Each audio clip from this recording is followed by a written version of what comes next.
Aqui, meus irmãos, nós vamos continuar então a exposição, falando sobre a doutrina reformada cristã, da nossa união com Cristo. Nós vamos falar dos dois pontos que sobraram, evidentemente que a exposição agora é mais breve do que foi a primeira, onde eu pude fundamentar mais esses conceitos. Eu já falei da ideia de que nós fomos unidos com Cristo lá na eternidade, na eleição. Deus nos escolheu em Cristo. Eu disse também que nós fomos incluídos na vida de Cristo, através da sua morte, sua ressurreição e sua ascensão.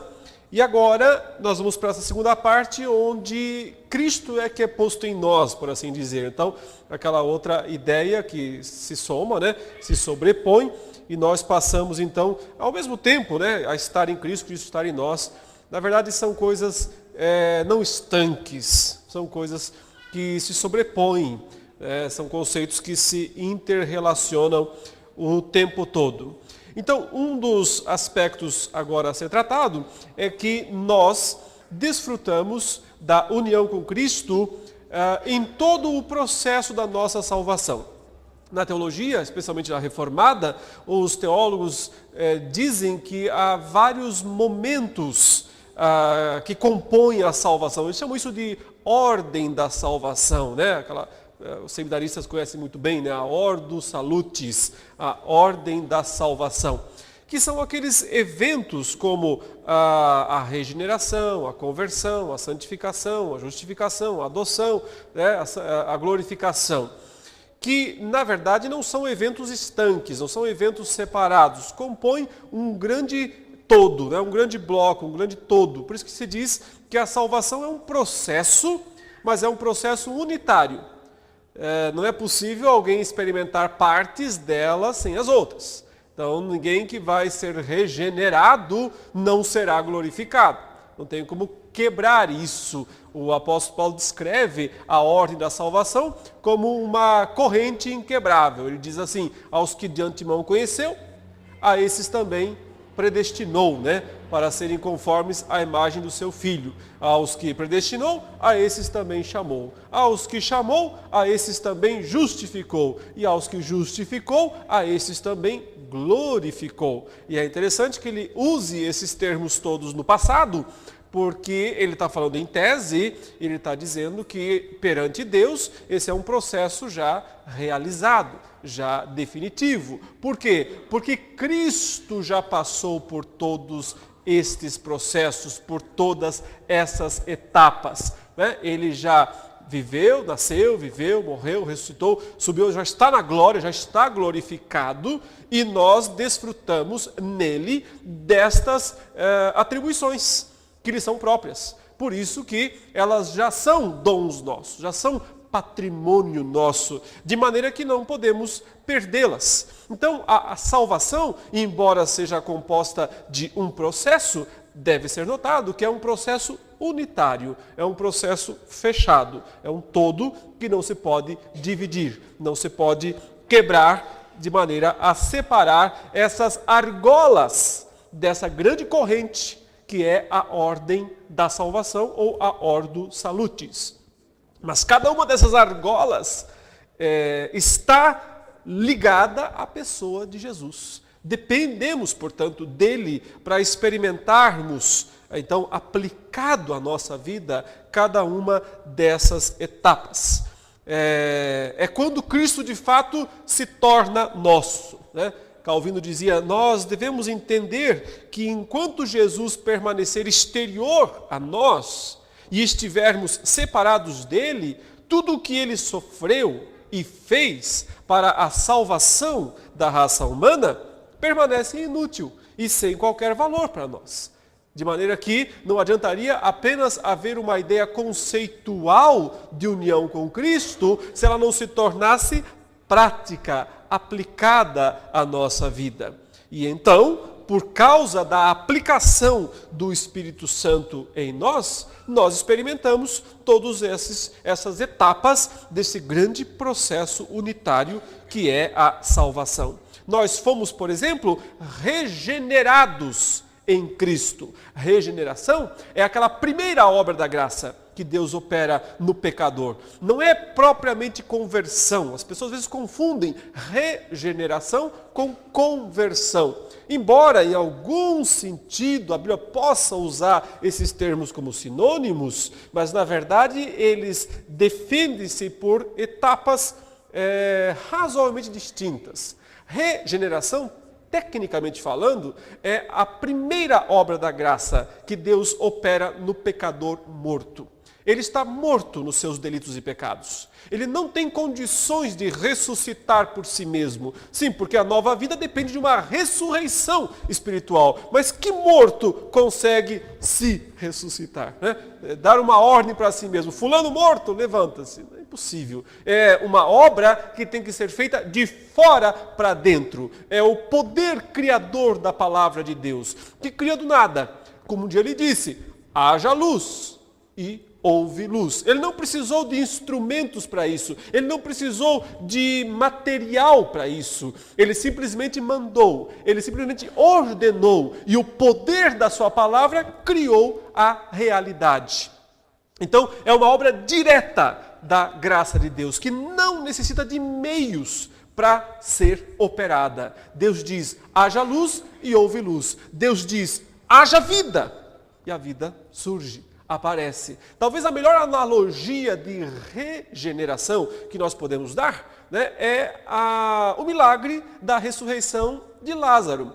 Todos os milagres de Cristo foram literais, aconteceram ipsis literis, mas eles significavam muito mais do que apenas conceder uma bênção, uma melhoria ou alguma coisa boa para os homens. Evidentemente que também significavam isso, mas eles tinham sempre um sentido espiritual. Ele abre os olhos ao cego e diz, eu sou a luz do mundo. Ele multiplica os pães e diz, eu sou o pão da vida. Então sempre há nos milagres de Cristo algo além, né? Algo que nos transmite uma verdade, uma realidade, um poder transformador espiritual. Ele ressuscita Lázaro e diz, eu sou a ressurreição e a vida. Quem crê em mim, ainda que esteja morto, viverá. Então, mais apenas, ou não somente a ressurreição física de um homem, a ressurreição de Lázaro, aponta para aquele maior de todos os milagres, que é a ressurreição espiritual. Jesus se coloca diante da tumba, né, do túmulo, diz, tirem a pedra, e então ele dá uma ordem.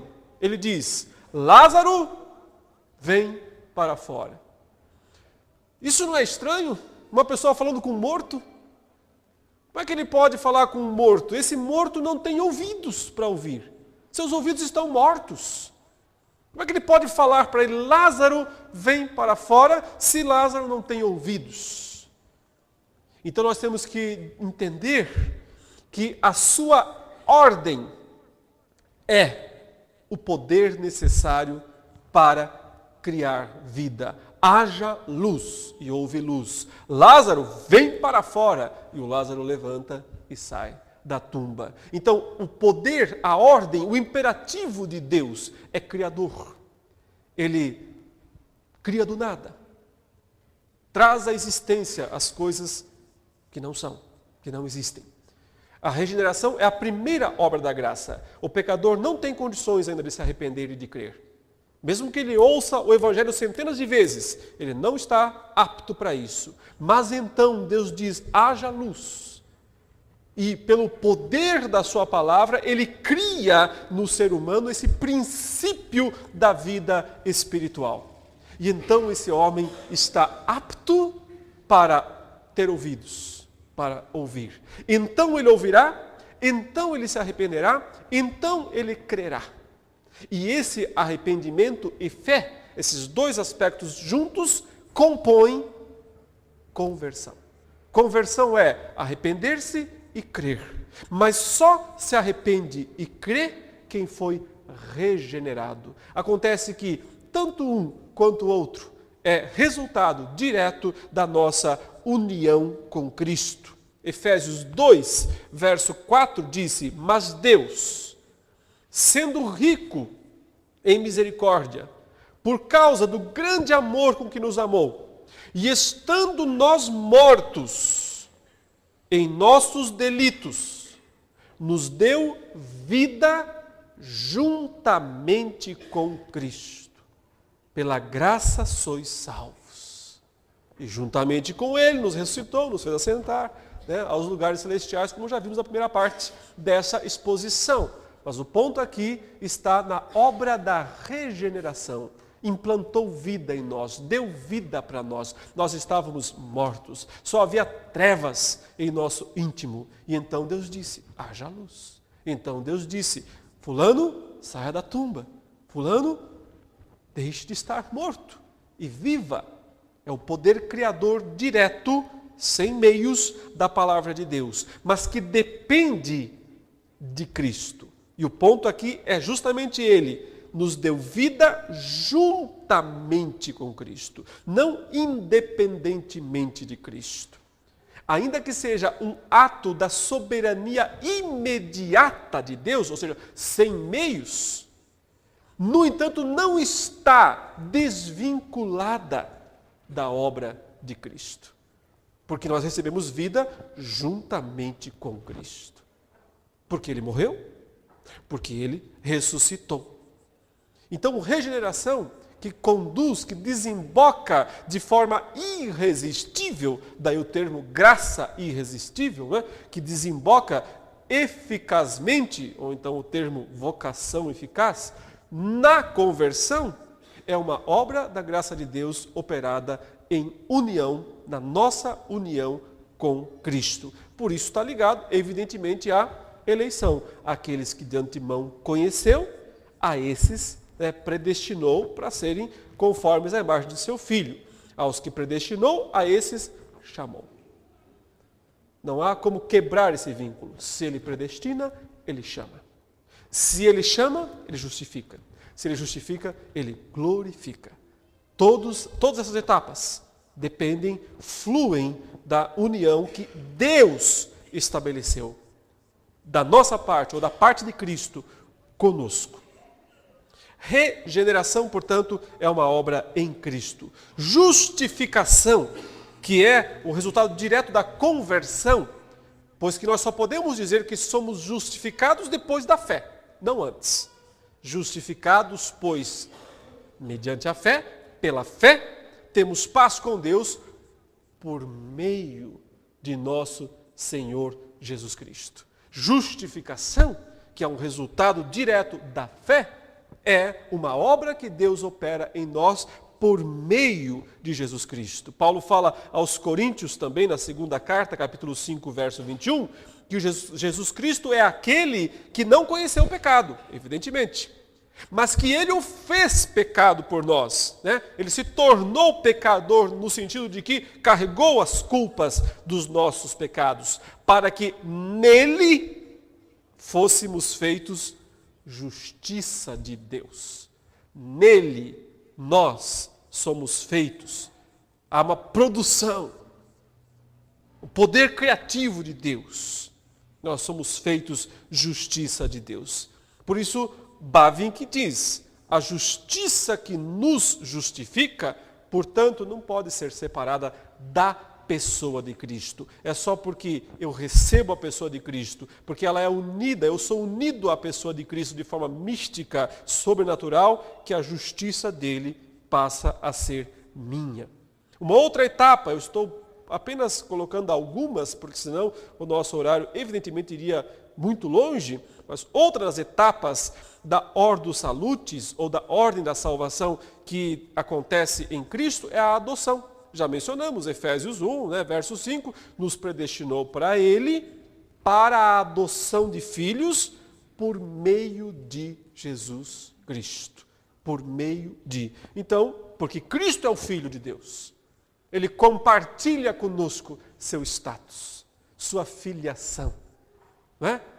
Todos quantos o receberam, deu-lhes o poder de serem feitos filhos de Deus. Ele compartilha conosco seu status. Evidentemente, nunca seremos filhos, nesse sentido, naturais, porque só Cristo é isso. Mas ao compartilhar o status dele de filho conosco, nós nos tornamos adotados. Por isso o texto diz, para a adoção de filhos por meio de Jesus Cristo. Uma outra etapa da Ordo Salutis é a santificação, que também só é possível em Cristo.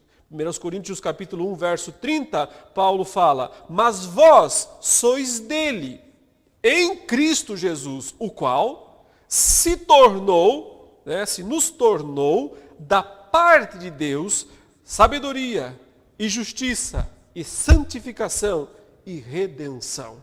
Ele é, portanto, nossa sabedoria, Ele é nossa justiça, Ele é nossa santificação e redenção. Santificação é decorrente do nosso status de unidos a Cristo. Eu sou a videira verdadeira, vós os ramos. Sem mim não podeis fazer nada. Então não há como ramos produzirem frutos, frutos, e o termo bíblico para boas obras é frutos. Não há como ramos produzirem frutos sem estarem unidos, ligados. Separados de Cristo, nós somos ramos que secam, murcham, secam e são queimados. Mas unidos a Cristo, nós produzimos. Porque nós, Paulo diz, somos salvos pela graça, não pelas obras. Pela graça, mediante a fé. Mas somos criados para as obras. Nós não somos salvos pelas obras, mas para as obras, porque somos criatura dele em Cristo Jesus, para boas obras, as quais Deus de antemão preparou para que andássemos nelas. Há uma vida de boas obras preparada para nós, mas ela não pode, ela não está, não é possível que ela seja realidade se não estiver conectada a Cristo. Por isso, Robert Strimple está certo ao dizer que a verdadeira união do crente, embora profundamente misteriosa, essa união com Cristo, produz não apenas a justificação, mas também a santificação. É um dom, é um presente de Cristo para nós que somos unidos a Ele. E Calvino já disse, devido ao caráter de Deus, que é santo, esta união, que é a união com Cristo, traz como ingrediente fundamental a santificação, que é o seu vínculo. Então ele diz que a santificação é a evidência deste vínculo que nós temos com Cristo. Quando ouvimos menção de nossa união com Deus, Calvino diz, lembremos-nos de que santidade deve ser-lhe o vínculo. E finalmente, perseverança também só é possível em Cristo, porque Ele é aquele que nele todas as coisas subsistem. Nós somos mantidos até o fim em Cristo. E Paulo fala de forma apaixonada e profundamente tocante em Romanos 8, 38 e 39. Porque eu estou bem certo, ele diz, de que nem a morte, nem a vida, nem os anjos, nem os principados, nem as coisas do presente, nem do porvir, nem os poderes, nem a altura, nem a profundidade, nem qualquer outra criatura poderá separar-nos do amor de Deus que está em Cristo Jesus. É interessante, a gente fala muito do amor de Deus, a gente para o versículo nessa parte. Nada poderá separar-nos do amor de Deus. Vá até o fim. Que está em Cristo Jesus, nosso Senhor. Não há amor de Deus para nós fora de Cristo. Todo o amor de Deus, que é a garantia, da nossa eterna salvação, de que nós perseveraremos até o fim, está em Cristo Jesus, o nosso Senhor. E a última etapa que eu quero destacar aqui sobre a nossa união com Cristo tem a ver com os aspectos práticos da nossa vida. Como eu disse, tudo isso aqui está interligado, não são divisões estanques. Há muita interface entre esses pontos que eu estou trabalhando aqui. Mas eu quero destacar, para finalizar, como a vida cristã ela flui naturalmente dessa união com Cristo. Paulo diz assim em Gálatas 2, 19 e 20, estou crucificado com Cristo. Como sempre, unido na morte de Cristo. Estou crucificado com Cristo. Ele se vê como um homem, como uma pessoa que está objetivamente pendurada lá na cruz. Evidentemente que isso não é físico, mas espiritual.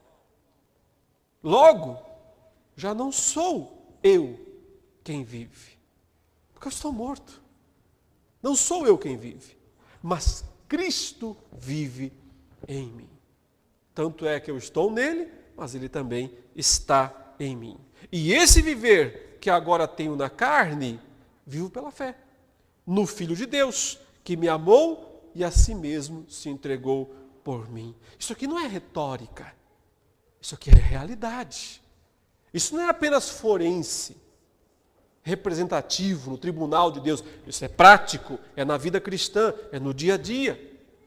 É assim que o crente tem que se ver, como alguém que está objetivamente crucificado. É assim que o velho homem morre. É assim que nós nos despojamos dele. É um status, é claro, é um status. Mas é um status que tem que se tornar prática. Não pode ser só no sentido de subjetivo. Ele tem que ser objetivo também. É quando nós, como Paulo diz, somos na prática o que somos na teoria. Devemos ser na prática o que somos na teoria. Mas para sermos na prática o que já somos na teoria, dependemos da nossa união com Cristo. Não sou eu quem vive, mas Cristo quem vive em mim. E a passagem mais extraordinária que eu encontro no Novo Testamento, se é que é possível, porque essa aqui já é absolutamente extraordinária, é 2 Coríntios 5,17, que diz: e assim, se alguém está em Cristo, é nova criatura. As coisas antigas já passaram, eis que se fizeram novas. Esse versículo me parece muito fácil, muito simples, a gente usa ele no dia a dia, mas as coisas profundas que estão por trás dessas palavras aqui desafiam a nossa capacidade de compreender. Ele diz, se alguém está em, antes ele disse, Cristo está em mim. É sempre essa mão dupla, né? Cristo em nós, nós nele. Nós nele, ele em nós. Se nós estamos nele, nós somos, ele diz, nova criatura. Como vocês sabem, deve estar no rodapé da sua Bíblia, né? Lá fala assim, nova criatura também pode significar nova criação. É o que deve estar aí na sua Bíblia, lá um asterisco. Nova criação, que é isso que Paulo está dizendo. Quem está em Cristo é nova criação. O que isso quer dizer? Como assim nova criação? É um sentido em que nós nascemos de novo, sim, mas é só isso? É mais do que isso. Paulo está falando aqui do contraste entre o já e o ainda não. Ele está falando da diferença entre o mundo atual e o mundo vindouro. Poderíamos até mesmo traduzir a frase como quem está em Cristo está na nova criação. Já está, agora mesmo, inserido na nova criação. Mas onde está ela? Cadê a nova criação? Eu só vejo ruínas. Eu só vejo um mundo decaído. Eu só vejo coisas se acabando. Onde está a nova criação? É o mundo vindouro, que Deus ainda não inaugurou, que ainda será inaugurado, quando Deus disser, eis que faço novos céus e nova terra, porque o primeiro céu e a primeira terra passaram, e o mar já não existe. Passaram. As coisas antigas já passaram. A primeira terra e o primeiro mar, o primeiro céu, passaram.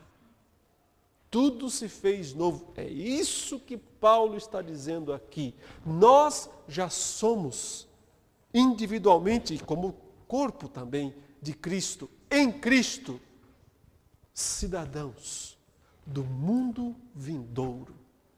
Nós já somos, já estamos, porque nossos nomes estão arrolados no livro da vida do Cordeiro, que é nada mais nada menos do que o livro, é o registro de nascimento dos cidadãos do mundo vindouro, do novo céu e da nova terra. Mas esse status já é nosso agora. Eu não tenho que esperar morrer e ressuscitar para me tornar nova criação.